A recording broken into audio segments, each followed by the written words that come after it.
So we'll discuss some Minyani Elul as we hear some shofar in the background. that is the minhag among Svarim is to blow shofar during Slichas, apparently during as well as the end of. But we'll discuss another Elul topic.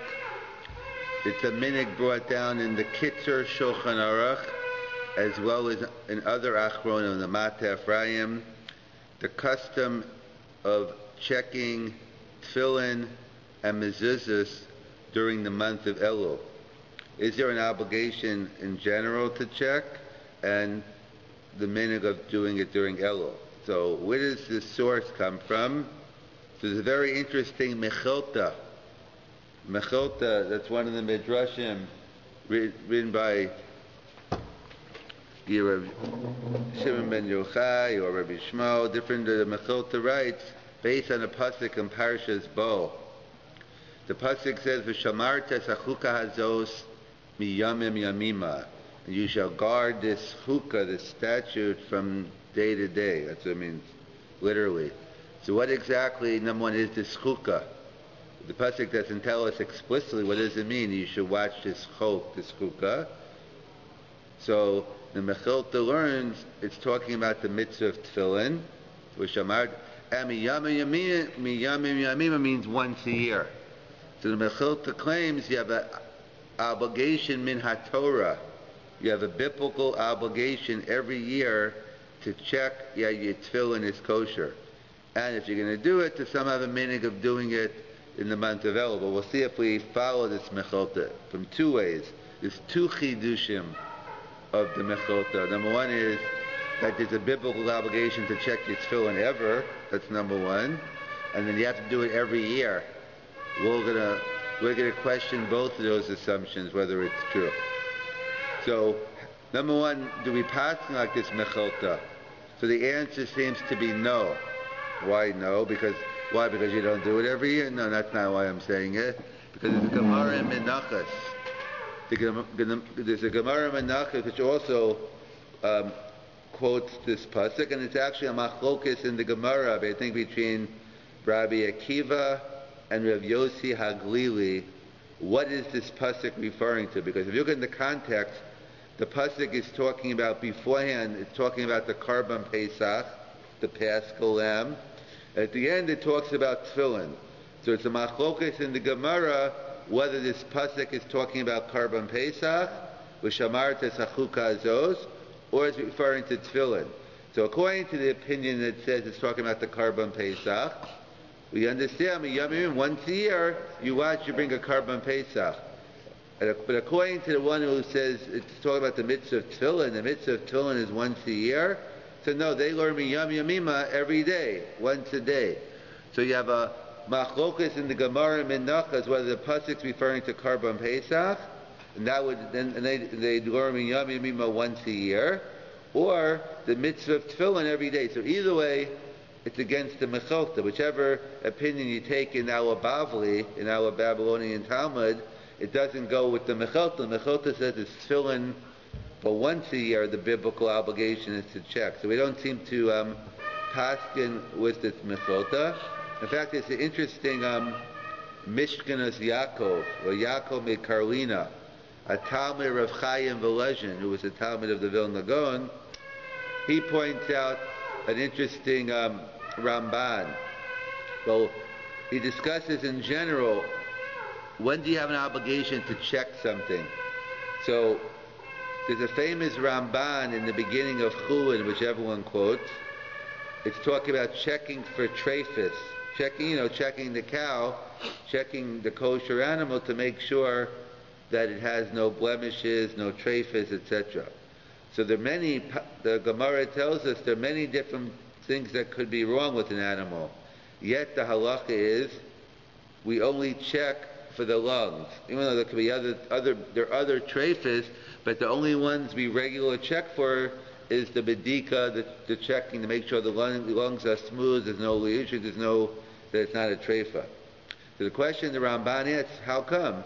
If there are many other potential trephas, so why do we limit our checking to the lungs? So the Ramban gives us a klal, which is the rules accepted, the application will be a discussion. But the Ramban's rule is as follows: that what's the difference between checking for the lungs versus checking for the rest of the body?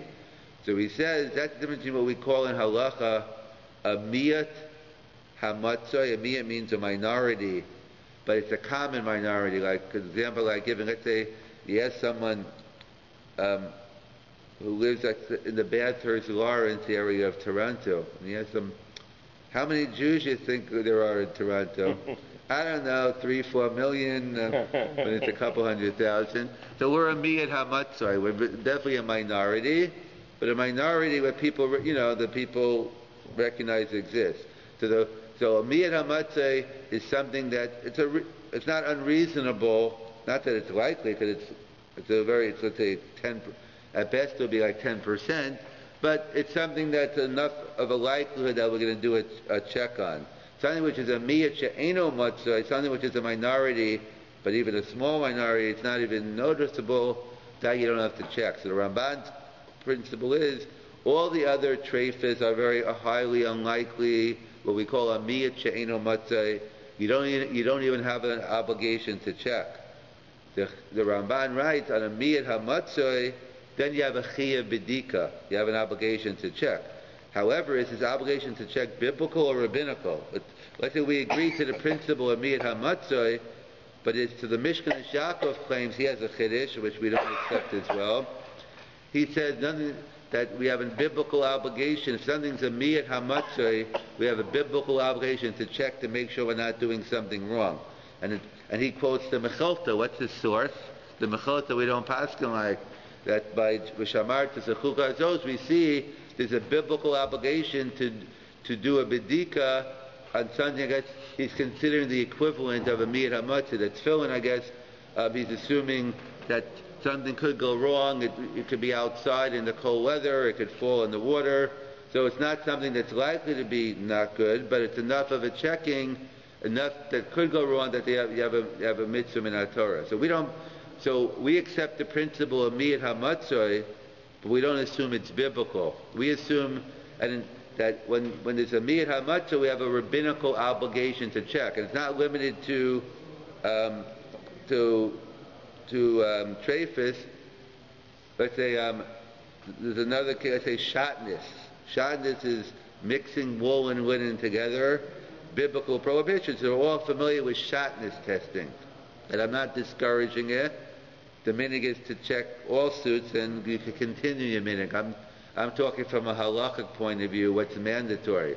So basically, you get a suit, whatever it is, wherever you go, and you call up the shatnez laboratory and you say, I have this suit, this brand. Tell me, how many suits have you checked, and how many have been shatnez?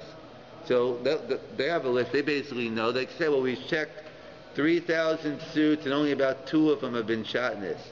So that's less than a miyat hamatzoi, and therefore you're not obligated to check that suit. You could assume, again, the minute there's nothing wrong with checking it, doesn't cost that much money and that much time, but strictly speaking, you wouldn't be obligated to check for that suit, that it has shatnez. I've only had 2 suits, well, 1 suit and 1 sports jacket that had shatnez. One was a Yugo Boss suit that had shatnez. Apparently, that's not uncommon, and therefore one probably has to check suits for shatnez if they have Boss suits. Another one was more, I was up in the Catskills, this goes probably 20, 30 years ago, and I was there last week also, but when I got this sports jacket, that's when the Catskills was more booming. It was the Apollo Mall, which I'm probably not familiar with. Now it's almost empty, no stores in it.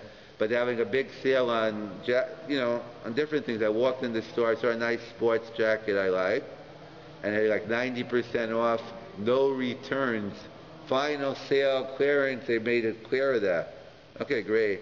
I get home, I take off the price, and I see underneath, I see the ingredients, I see the material, and I see wool, linen, etc. I say, oh, very good shatnez. I wonder why it's such a good deal. So basically, in the Catskills. I went back to the guy wasn't Jewish. I went back to the guy.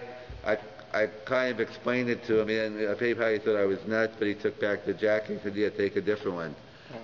So you have to know. So it depends. So the Mishkan Yaakov says a miyat hamatzah is 10%. It has to be at least a 10% chance for it to happen to have an obligation to check.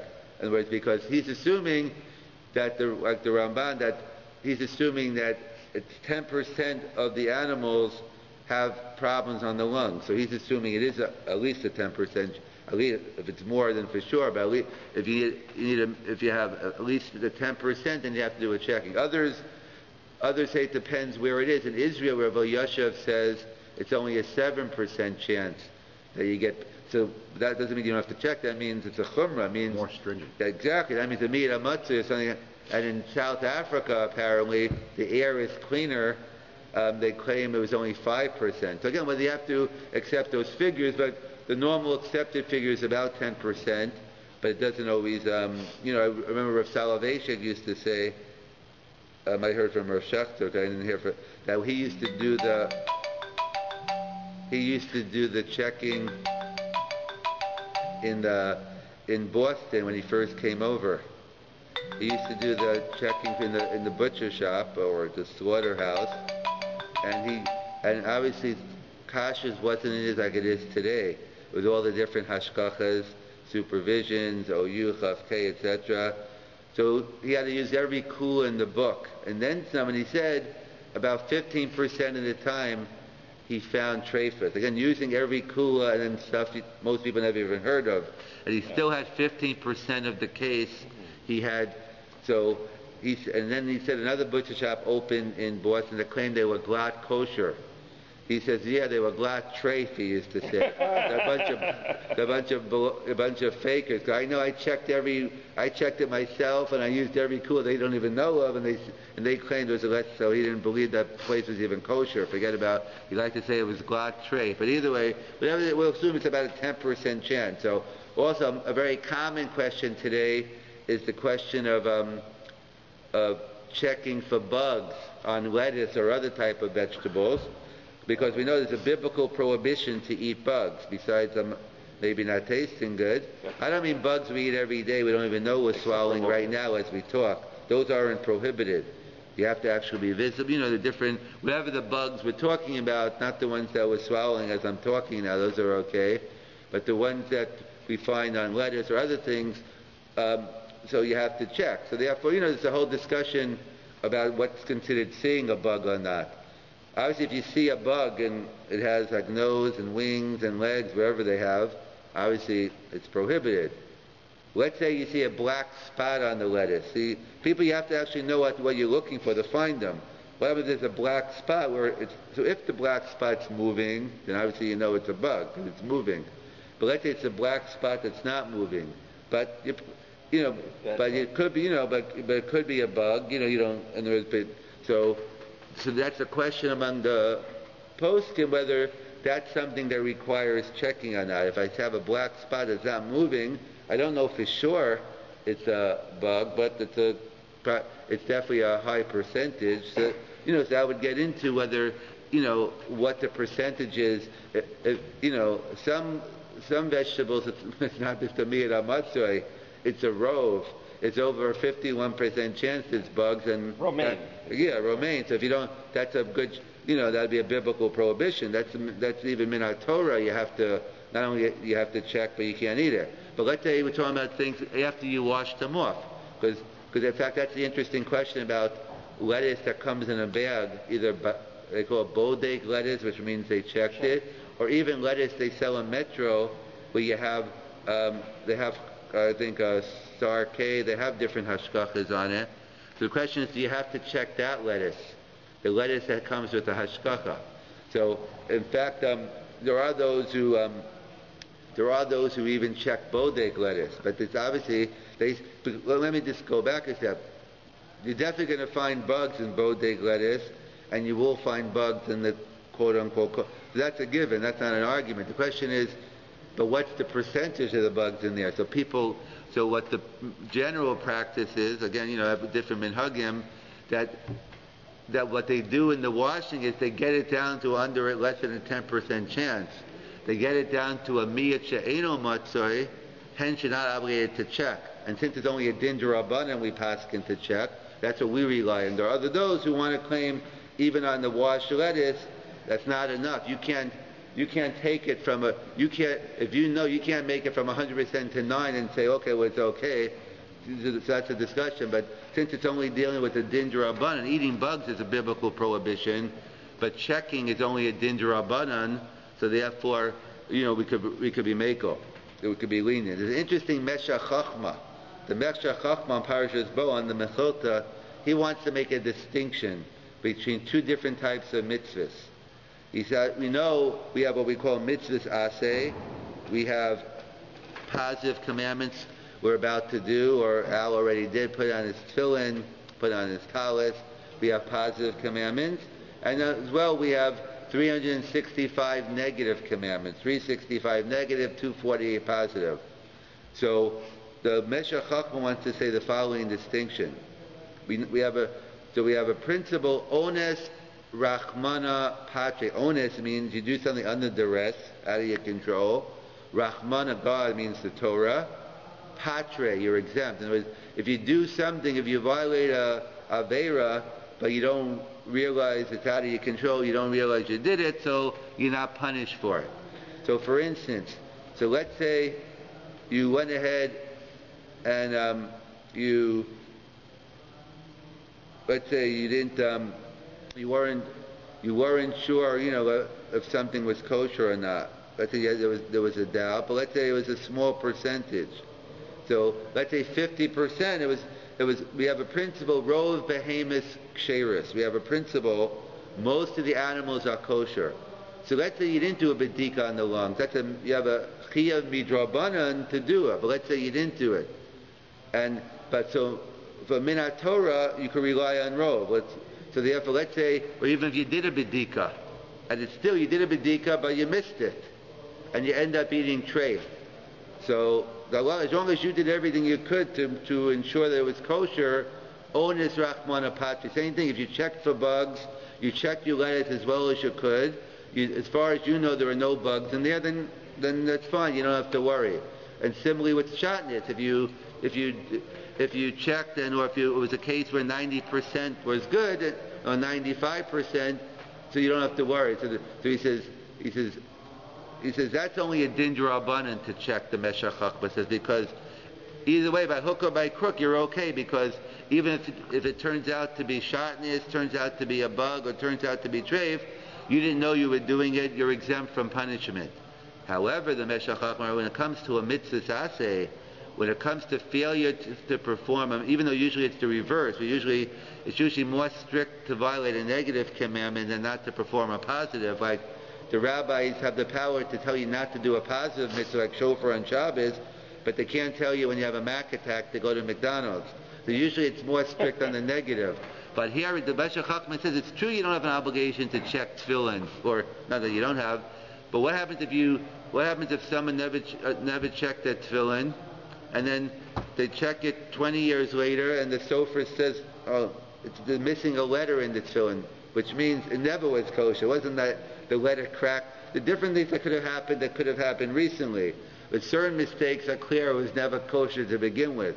So let's say you check at 45, 25 years later, after your bar mitzvah or whatever, and you see your tefillin was not kosher, even though you bought it from a sofer, obviously not a reputable one, or you thought you were buying a good pair of tefillin, it turned out not. The Meshach Chachma says, we say ones rachmana patre, you're exempt, but we don't say ones commanda other. We don't say you get credit for something. You won't get punished for not wearing tefillin, but all those years you're not going to get credit for wearing tefillin. So the Meshach Chachma says, when it comes to a negative commandment, then you can rely on it. But a positive mitzvah, there's a mitzvah in our Torah, a chiyuv bedika, like tefillin, because if you don't do the checking, you're not going to have the mitzvah. And that's why, with this, Meshach Chachma explains a very interesting kasha of Tosas. The Gemara tells us that you're allowed to bury a person with begadim shel shatnez. Because a mace could go with shatnez, because meisim chavshi min ha-mitzvahs. A dead person is exempt from mitzvahs, and therefore you can have shatnez in the begadim. Yet the Gemara in Brachas tells us, we don't pass in this way, that you have to be careful that the sitzes are kosher on the mace. That's not our minhag, is we don't, in fact, we cut off the talis and make it puzzle, but working with this shita, but the Gemara does quote it, that so Tosas asks, how come when it comes to shatnez for a mace, we say it's okay for the shatnez, the mace could wear the shatnez, but when he could violate shatnez, but when it comes to tzitzis, the mace has to wear kosher tzitzis.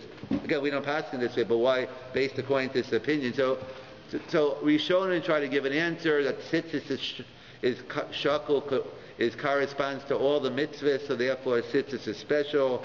Shadas is the regular mitzvah. Others say no, the isser of shatnez is only an isser hana. You can't get benefit from shatnez. A dead person is not getting any benefit, so it's not a problem. But the Meshach Chachma wants the answer based on this yisod. The Meshach Chachma, you know what the answer is? Because shatnez is an isser. It's a big deal. He's dead. He's out of his control. Someone put shatnez on him. So therefore, when he wakes up in Tchiyas HaMesim, he was an onus. What do you want? It's not my fault. But tzitzis, when you wake up, you want to be able to fulfill the mitzvah of tzitzis. If you don't have kosher tzitzis, you see, he makes that same distinction to answer up a steer in the Gemara. But that's the yisod of the Meshach Chachma. So let's summarize. We have the Mechilta. The Mechilta writes, it's a chiyav min HaTorah to check your tefillin every year based on the pasuk V'shamarta Sachuka Azos Yom Yemima. We don't pass it like this Mechilta because it's a machlokas in the Gemara whether it's talking about Karban Pesach or tefillin, and in Karban Pesach once it's tefillin, we assume you have a mitzvah to wear it every year. The Mishkan Yaakov seems to work with the Mechilta that there's a chiyav bedika. You have to get into once a year, but it's something which is a 10% chance of a mira matzah. He holds you have a mitzvah min HaTorah to do a chiyav on whatever it is, whether it's shatnez, bugs, or tefillin. We assume it's only a chiyav d'Rabbanan on a mir hamatzah. Anything which is less than a 10% chance, we assume there is no, not even midrabanan, there's no obligation to check. But according to the Meshach Chachma, if it's a mitzvah, you better check anyway because else you're not going to get it. But you won't get punished for it. Halach l'maisa, the Shulchan Aruch brings down, if you bought kosher tefillin originally from a reputable sofer and it was checked and you know 100% that it's good, so strictly speaking, if you wear your tefillin daily, barring Shabbos and Yontiv, you would never have to check your tefillin again, strictly speaking.